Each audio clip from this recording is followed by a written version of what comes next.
اچھا، ایک حدیث ہے جس پر اگر ہم عمل کریں اس کو سمجھتے ہوئے تو ہم گمراہ نہیں ہو سکتے۔ وہ حدیث کیا ہے؟ حدیث میں روایت ہے کہ آپ صلی اللہ علیہ وسلم نے فرمایا، جس کا مفہوم یہ ہے کہ میں اور میرے صحابہ تمہارے لیے ایسے ہیں جیسے آسمان میں چاند اور ستارے، کہ جب تمہیں لگے کہ تم گمراہ ہونے لگو تو تم ان کے ذریعے صحیح رستہ تلاش کرو۔ اب رستے کا تعین کرنے کے لیے اب تو گوگل میپ آ گیا ہے نا، اب تک یہ جو ہے نا، یہ طریقہ جو ہے وہ اختیار کیا گیا ہے کہ لوگ ستاروں کو دیکھ کر جو ہے رستے کا تعین کرتے تھے، صحیح رستے کا تعین کرتے تھے۔ تو اس حدیث کو سمجھیں کہ اس کی کیا مطلب کیا ہے اس حدیث کا، کہ میں اور میرے صحابہ تمہارے لیے اس طرح ہیں جیسے چاند ستارے۔ اب اس میں دیکھنے والی بات ہے، سمجھنے والی بات ہے کہ چاند اور ستارے ہر بندے کی پہنچ میں ہیں، ہر بندہ دیکھ سکتا ہے، بس سمجھنے کی بات ہے۔ آپ کو صرف سمجھنا ہے اور آپ کبھی جو ہے گمراہ نہیں ہو سکتے۔ اگر چاند اور ستاروں کے ہوتے ہوئے بھی کوئی بندہ آپ کو گمراہ کر دے، رستے میں آپ کو مل جائے، نہیں جی ادھر جانا ہے، نہیں جی ادھر جانا ہے، تو آپ جو ہے نا اس جو ہمارے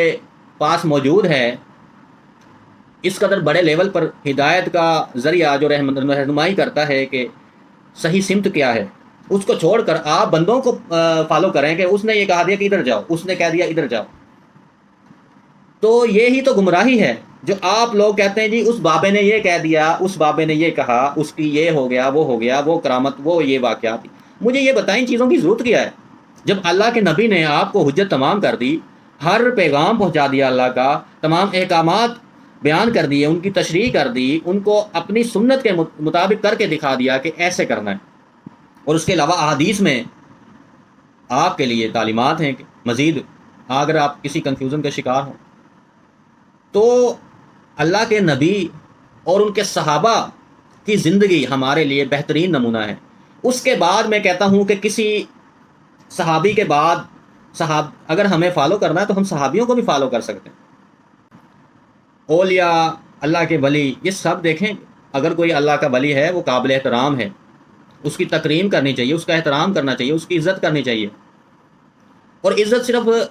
اللہ کے ولی کی نہیں کرنی چاہیے، ہر اس مسلمان کی کرنی چاہیے جس نے کلمہ پڑھا ہے، جو اللہ کو ماننے والا ہے، جو اللہ کے نبی صلی اللہ علیہ وسلم کو بھی ماننے والا ہے۔ ہم کیا کہتے ہیں، ہم لوگ کیا کرتے ہیں کہ مسلمان کی کوئی وقت نہیں ہماری نظر میں، مسلمان کی کوئی اہمیت نہیں، مسلمان کا کوئی احترام نہیں کرتے، حالانکہ مسلمان کی جو اہمیت ہے اللہ کی نظر میں وہ خانہ کعبہ سے بھی بڑھ کر ہے۔ اللہ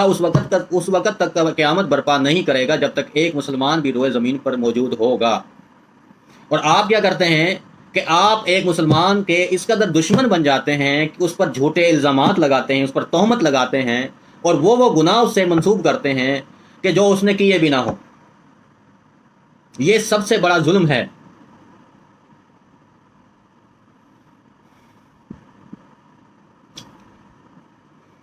اسلام کو سمجھیں اور مسلمان کی اہمیت کو سمجھیں، اسی میں ہماری بھلائی ہے، اسی میں ہماری فلاح ہے، اور تمام مسلمان آپس میں بھائی بھائی بن کر رہیں۔ سورہ حجرات کی آیت نمبر 10 میں اللہ تعالیٰ نے فرمایا ہے انما المؤمنون اخوۃ فاصلحوا بین اخویکم،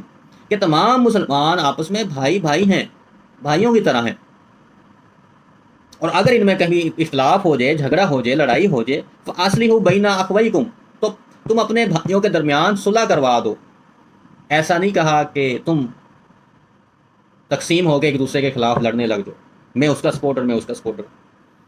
تو یہ کون سا اسلام ہے جس پر آپ عمل کر رہے ہیں، ایک دوسرے کے خلاف اس قدر جو ہے دشمنیاں کر رہے ہیں؟ مسلمان تو آپس میں بھائی ہوتے ہیں، ایک دوسرے کا غمگسار ہوتے ہیں، ایک دوسرے کا احساس رکھنے والے ہوتے ہیں۔ اگر آپ ایک مسلمان کو تکلیف پہنچتی ہے اور دوسرا اس پر ہنستا ہے، دوسرا مذاق اڑاتا ہے، ٹونٹ کرتا ہے، تو یا تو وہ مسلمان نہیں ہے۔ ایسا ہی ہو سکتا ہے نا، مسلمان تو آپس میں بھائی بھائی ہیں، ایک بھائی پر اگر تکلیف پہنچتی ہے تو دوسرے بھائی کو درد ہوتا ہے، وہ نہیں دیکھ سکتا۔ بھائیوں کی کیوں مثال دی ہے، یہ کیوں نہیں سمجھتے آپ؟ ایک بھائی میں سیم خون ہوتا ہے، وہ یہ کبھی برداشت، آپس میں بھائی لڑ بھی لیں لیکن جب باہر لڑائی ہو کسی سے تو مسلمان ایک ہو جاتے ہیں۔